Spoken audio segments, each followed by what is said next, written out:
Welcome to the HR Empowerment Podcast, where we will uncover strategies and new insights from HR professionals who discuss up-to-date regulations, best practices, and the most pressing topics like diversity and equity, leadership, dealing with difficult situations, and much more that affect your bottom line and business. Thanks for joining us. Hey everybody, Wendy Sellers here, the HR lady. Welcome back. Today we have here in episode 2 of 5, Dr. Roger Firestien. Hi, Dr. Roger. Hello, Wendy. Hey, I hear that you're going to help us solve the real problem. Talk to us about your book. Yes, well, my 7th book, my latest book is called Solve the Real Problem. You can pick it up on Amazon. And so the premise of solving the real problem is I've worked with thousands of people and hundreds of organizations over the years, and I found that about 99% of the time, what we think is the problem is actually not the problem at all. It's what the boss thinks is the problem, or a symptom of the problem, or a knee-jerk reaction to the problem. And the reason is that we've been taught to find answers to problems, not to question the problem itself. And one of the reasons for that is the way we've been taught in school. So I'm going to ask you a couple of questions here, Wendy. Okay, these are not difficult questions, all right? So don't worry about it. First one is a mathematics question. And as soon as you know the answer, just blurt it out, okay? So what is 3 plus 3? 6. Good answer. Fantastic. Okay, how about this one? What is the capital of France? Oh my goodness, I should know this. Paris. Good, that's Isn't great. there like this big famous thing going on right there? Yeah, this big famous thing is going on over there. All right, so you see what you've done, all right?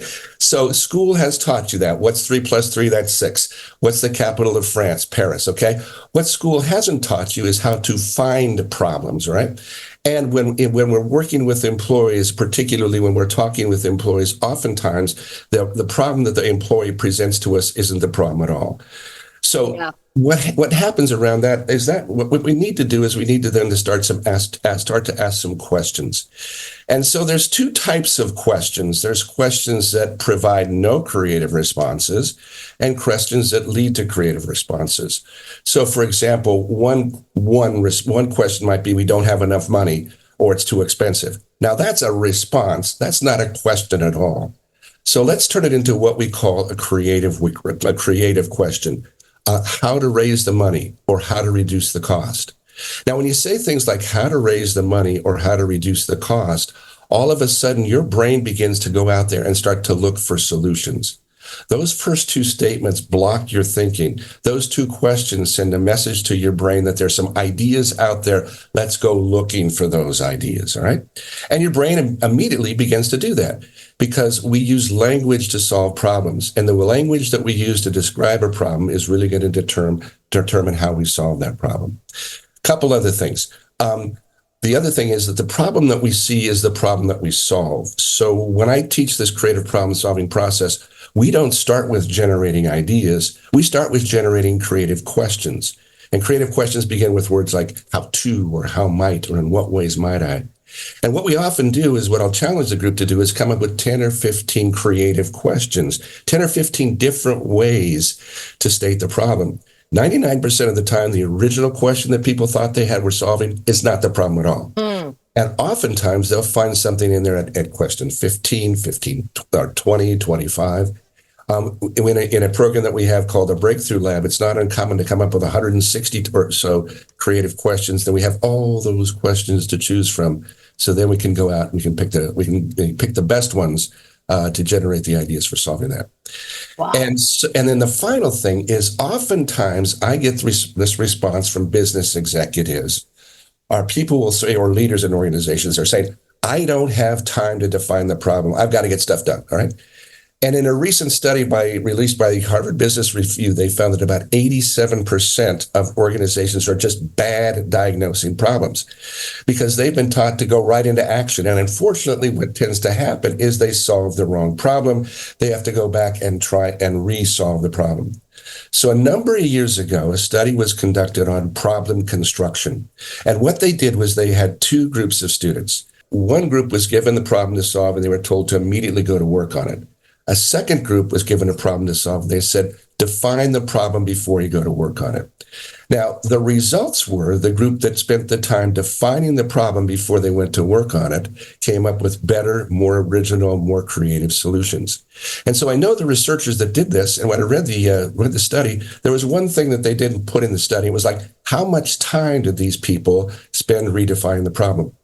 Well, when I talked to the researchers, there was instructions to the people that were given the instructions to spend their time solving the problem. They said, we didn't give them any time limit at all. We said, take as much time as you want to solve the problem. To take as much time as you want to identify what the problem is. Take as much time as you want to figure out what the problem is. And in actuality, they took between 5 to 7 minutes. Wow. In the problem. Right.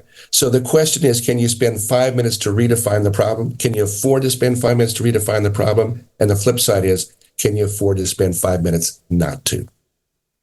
Interestingly, I've got something to help support here, Wendy. According to a Gallup survey, companies that implement effective problem-solving strategies experience a 50% reduction in employee turnover and a 38% increase in productivity, highlighting the importance of clear communication and targeted solutions in the workplace. Wendy, I think you had a special quote for us too, didn't you?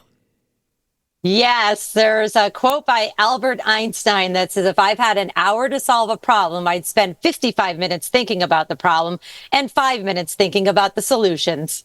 That's pretty cool. Right, because the formulation of a problem is far more important than the solution, and the solution may be merely a matter of mathematical skill. And that's it. So figure out that's just amazing. Listen here, for all of our listeners, all you need to do is take 5 minutes-ish to find the real problem. That's it. I would love for every business in America to tune into this episode so they could stop complaining about their employees and go, oh, wait, maybe it's me. With that said, thanks everyone for listening to episode 2 of our 5-part series. As a reminder, Aurora Training Advantage subscribers can earn HRCI and SHRM credits for listening to this series, and of course, for watching their webinars, which I am often a trainer on. So thanks for joining us. We'll be back shortly. Thank you for joining the HR Empowerment Podcast, brought to you by Aurora Training Advantage. We hope you've gained new insight and strategies to navigate the HR profession. We look forward to you joining us again on the HR Empowerment Podcast.